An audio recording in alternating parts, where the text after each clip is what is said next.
నమస్తే. నమ్మలేకపోయాను. కాసేపు ఆశ్చర్యానికి కూడా గురయ్యాను. అల్లు అర్జున్ని అరెస్ట్ చేశారని ఎవరో వచ్చి నా మిత్రుడు చెప్పాడు.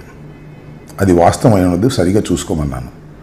తర్వాత టీవీలు ఆన్ చేస్తే అన్ని టీవీల్లోనూ అల్లు అర్జున్ అరెస్ట్, ఆయన ఉస్మానియా ఆసుపత్రికి తరలింపు, కాసేపట్లో నాంపల్లి కోర్టులో హాజరు, రిమాండ్కు వెళ్లే విధంగా కేసు పగడ్బందీగా పెట్టినట్టుగా అర్థమవుతూ ఉంది. ఏమిటి అన్యాయం నాకు అర్థం కాదు. అల్లు అర్జున్ అంతర్జాతీయ ఖ్యాతిని గడించినటువంటి వ్యక్తి. పుష్ప 1, పుష్ప 2తో తెలుగువారికి గొప్ప పేరు ప్రపంచవ్యాపితంగా తీసుకొచ్చాడనేటువంటి భావనతో అందరు తెలుగు వాళ్ళు ఉన్నారు. జరిగిన తప్పేంటి? సంధ్యా థియేటర్లో ఆ రోజు సినిమా చూడటానికి ఎప్పటిలాగానే, అంటే తన సినిమా రిలీజ్ అయినప్పుడు కుటుంబంతో సంధ్యా థియేటర్కి వెళ్ళే ఆనవాయితీ ఉన్నటువంటి హీరో అల్లు అర్జున్ ఆ రోజు సినిమాకి వెళ్ళాడు. దురదృష్టవశాత్తు తొక్కిసలాట్లో చనిపోయారు. నిజంగా దానికి అల్లు అర్జున్ బాధ్యత వహించాలా? ప్రభుత్వం బాధ్యత వహించాలా? సెక్యూరిటీ కల్పించలేనందుకు ఎవరు బాధ్యత వహించాలి? ఇది ఒక కీలకమైన ప్రశ్న. ఒకసారి వెనక్కి వెళదాం. ఇలాంటి సంఘటనలు ఎన్ని జరిగాయి రాష్ట్రంలో? ఆంధ్రప్రదేశ్లో ఎన్ని జరిగాయి? చంద్రబాబు నాయుడు గారు ఎన్నికలకు ముందు సభలు పెట్టిన చోట తొక్కిసలాట్లో చనిపోయారు. గుంటూరులో సంక్రాంతికి సంబంధించి సంక్రాంతి కానుక అని ఉయ్యూరు శ్రీనివాస్ అనే ఆయన ఒక ట్రస్ట్ పెట్టి అందరికీ చీరలు ఇస్తామని ప్రకటించారు. కొన్ని వేల మంది చీరలు తీసుకోవడానికి వచ్చారు. చంద్రబాబు నాయుడు గారు 2 చీరలు పంచి వెళ్ళిపోయాడు. తర్వాత తొక్కిసలాట్లో 3-4 చనిపోయారు. అలాగే దానిపై నెల్లూరు దగ్గర కూడా ఇలాగే ఒక చోట చనిపోయారు. అక్కడ దాకా ఎందుకు? పుష్కరాల్లో చంద్రబాబు నాయుడు గారు ముఖ్యమంత్రిగా ఉన్నప్పుడు 2015 పుష్కరాల్లో, గోదావరి పుష్కరాల్లో సుమారుగా 29 మంది పైచిలకు చనిపోయారు. ఎవరు దీనికి బాధ్యులు? చంద్రబాబు నాయుడు గారు వహించాలా? లేదు. ఘరానా మొగుడు సినిమా సూపర్ హిట్ అయింది. ఆ శతదినోత్సవానికి అనుకుంటా సాక్షాత్తు చిరంజీవి గారు గుంటూరు ఇచ్చారు, బ్రహ్మానందరెడ్డి స్టేడియంలో.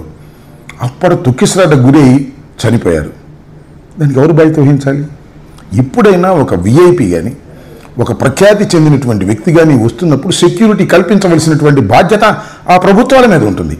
అంతే తప్ప అతని మీద ఉండదే. నాకు ఆశ్చర్యం ఇదంతా కూడా. పుష్ప హీరోని ఇవాళ అరెస్ట్ చేసి టీవీలన్నీ అదే వార్తలు. ఇవాళ ఎందుకు అరెస్ట్ చేశారు? అసలు ఎందుకు అరెస్ట్ చేశారు? ఇవి చాలా లోతైన ప్రశ్నలు. ఎందుకంటే ఇవాళ రైతులకు సంబంధించినటువంటి ఉద్యమాన్ని మొత్తం టోటల్గా మా అన్ని జిల్లాల్లోనూ, ఆంధ్రప్రదేశ్లో ఉన్న జిల్లాల్లోనూ అన్నిటి చోట ఉద్యమాలు జరుగుతూ ఉంటే దాన్ని డైవర్ట్ చేయడం కోసం చంద్రబాబు నాయుడు గారు చెప్తే ఆ ప్రభుత్వం అరెస్ట్ చేసిందా అనేటువంటి ఒక ఆలోచన ఉంది పొలిటికల్గా. రెండవది ఏంటంటే, పుష్ప సినిమా ఇంత పెద్దగా హిట్ అయిన తర్వాత అల్లు అర్జున్ని ఏదో ఒక విధంగా భయపెట్టాలని రాజకీయ కుట్ర చేసి వీళ్ళు అరెస్ట్ చేశారా?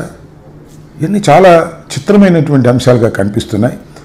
అల్లు అర్జున్ సినిమా అద్భుతమైన విజయాన్ని సాధించిన తరువాత ఆయన్ని తెలంగాణ ప్రభుత్వం ఇష్యూస్ని డైవర్ట్ చేయడం కోసం, ఆయన మీద కక్ష తీర్చుకోవడం కోసం ఒక కుట్రపూరితంగా వ్యవహరిస్తుంది అనేది నాకున్నటువంటి అవగాహన మేరకు చెబుతున్నా.